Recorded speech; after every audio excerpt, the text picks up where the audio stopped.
May mga person of interest na raw ang pulisya kaugnay sa pagkamatay ng babaeng na-overdose umano sa droga sa isang party sa Sinulog Festival. Sa gitna naman ng pagluluksa ng kanyang pamilya, may pakiusap sila sa nobyo ng dalaga.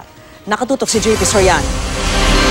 My parents made an impact in my life that they inspire me and motivate me. Para sa mga kaanak at kababata ni Ashley Abad, mananatiling buhay sa kanilang alaala ang isang mabait, malambing, mabuting anak at kaibigan. Pangarap ng 19 anyos na dalaga na maging accountant, pero hindi na ito matutupad pa matapos siyang ma-cardiac arrest dahil daw sa drug overdose. Hindi pa malinaw sa ngayon kung paano nainom ni Ashley ang pinaghihinalaang party drugs.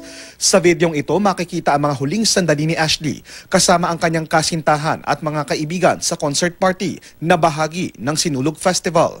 Aminado ang pulisya, hirap sila sa investigasyon, pero meron na raw silang persons of interest. Ang sinabi lang na is may nagabot, yun yan.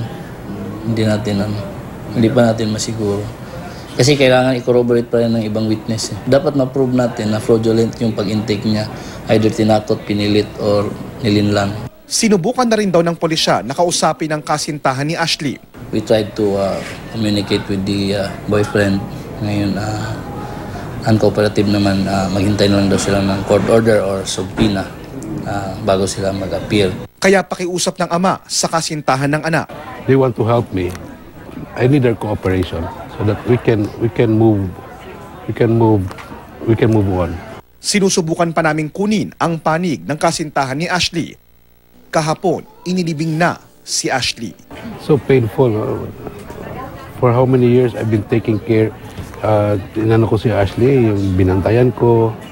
It was just a split second, mawala lang sa amin. So painful. So I want justice for Ashley.